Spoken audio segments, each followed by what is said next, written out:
All right, y'all, welcome back. This is going to be episode 5, using dog-proof traps in and around water. Definitely works really good, and it can be a lot faster than using a pocket set too.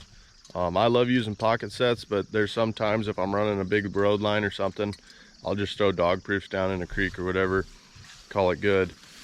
But yeah, just going to kind of show you guys a couple different applications of how you can use dog proofs in and around water.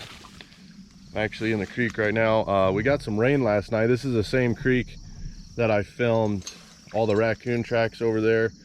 Or actually, I might think about going and looking at this pocket to see if any coon came and checked it out. But yeah, guys, I'm gonna find a good location here to get you guys set up, and we'll see what happens.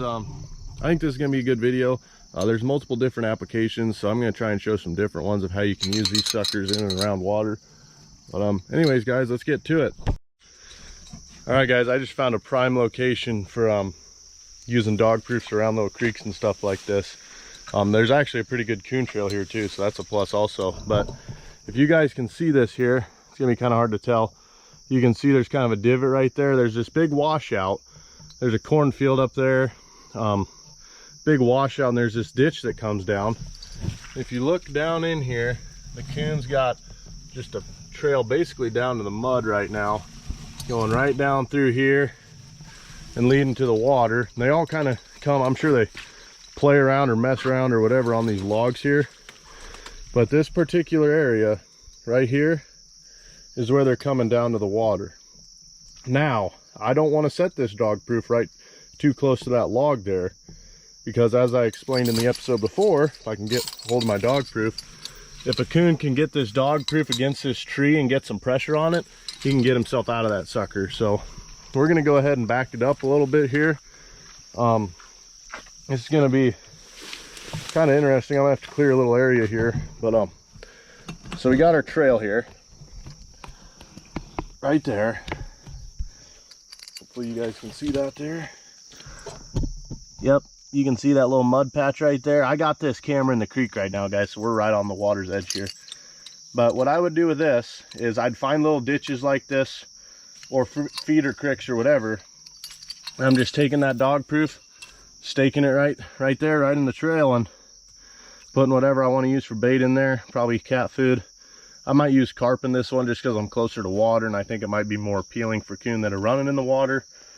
But yeah, guys, that's exactly how I do that. These little ditches and feeder creeks and stuff that run to these creeks channel a lot of coon down through them.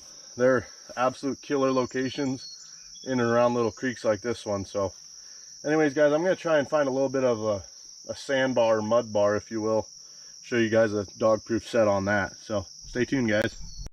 All right, guys, so you can see we kind of got a little mud bar here on the edge of this creek.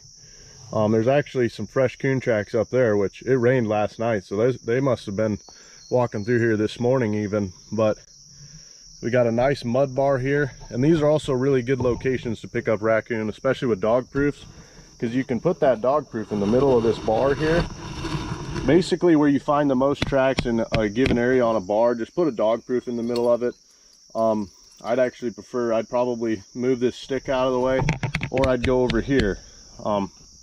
Kind of show you guys.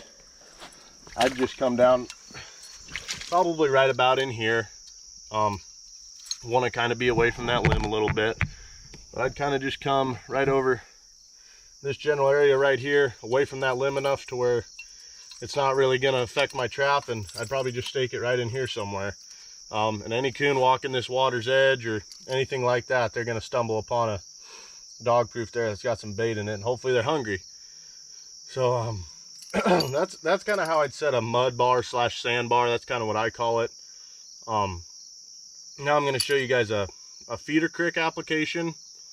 One of the best spots to trap for raccoons, just in general in the water, in my opinion, would be a feeder creek type situation.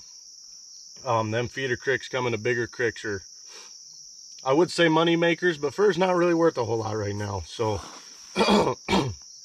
They definitely have a lot of fur running through them though, guys. So I'm gonna go try and find a feeder creek here, and I'll see you here soon. All right, y'all, I found a feeder creek coming in here. If you guys can see, this log's right in my way, but there's a feeder creek coming to this creek that I'm in right now. It's flowing down, and where these feeder creeks come in, you're gonna kind of get like hard edges, is what I like to call them. It's these little corners here in the bank, and normally I'll double set these, one on each side of this feeder creek, but I'll kind of show you guys how I do this here. Get my camera in the ground. So if you guys can see this corner right here where that feeder creek's coming in, I'd take this dog proof, I'd stick it right in there just like that, just sticking out right on the water's edge. So if they're walking in the water or not, I'm still gonna get them usually if they're hungry. Yeah guys, I'll just get you in there to get you a closer look here. You can see dog proof right on the water's edge, feeder creek going up that way, main creek going down this way. So anyways guys, that's how I use dog proofs in the water. Those feeder creeks, ditches, and those sandbars that got good trails going across them, all very good locations to use a dog proof. Those sandbar locations make it kind of hard to use a pocket set. You got to walk all the way to the end of them or whatever to find a hard bank, or a steep bank I should say, to be able to apply them. But yeah guys, it was fun. Walking around these creeks is fun. It's getting me pumped up. So anyways guys, hope you took something from this, and until next time.